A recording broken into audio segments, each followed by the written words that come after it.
بسم الله الرحمن الرحيم. يا حلاوي، مكتب وقباها والسجادة في الأرض وهوا بالكهرباء، احترامات وقضايا وساعي ومفيش بعد كده.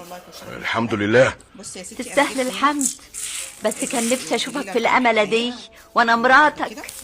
كان نفسي أجي هنا وأنا الست بتاعتك عشان أتشرف بقى بجوزي اللي ليا ضلع كبير في اللي هو فيه ده. تعالي لهدفك دغري، طلباتك.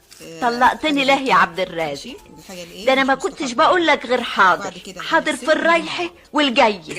كنت عامله خدي مداس ليك ولعيالك. ما فيش نصيب بقى. يعني ايه ما فيش نصيب؟ يعني ربنا عايز كده. ربنا ما يعودش كده يا عبد الرازق. ربنا ما قالكش طلق، ربنا سماها ابغض الحلال يا عبد الرازق.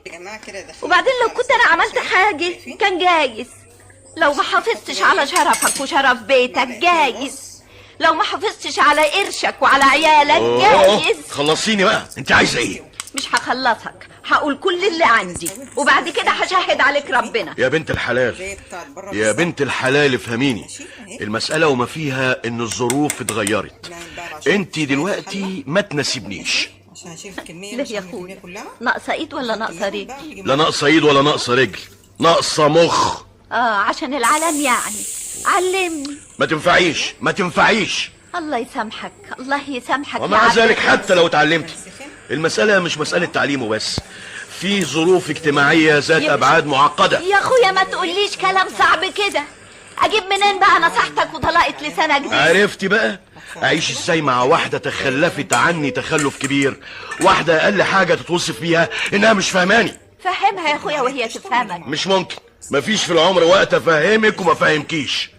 طب والعيال؟ العيال هم معاكي، هيروحوا فين يعني؟ وأنا هدفع نفقة شهرية. اغس يا عبد الرازق، اغس على كده. أنا اضطريت أقول لك كل شيء بصراحة عشان تفهمي وتقدري موقفي. ها؟ أقدر إنك تسيبني عشان ما أنت اتعلمت. هو كل واحد اتعلم وخد مركز يمسك مسدس ويضرب كل اللي حواليه عشان ما بقوش على مقاس مقامه. إذا كان ليك يا أخويا مقام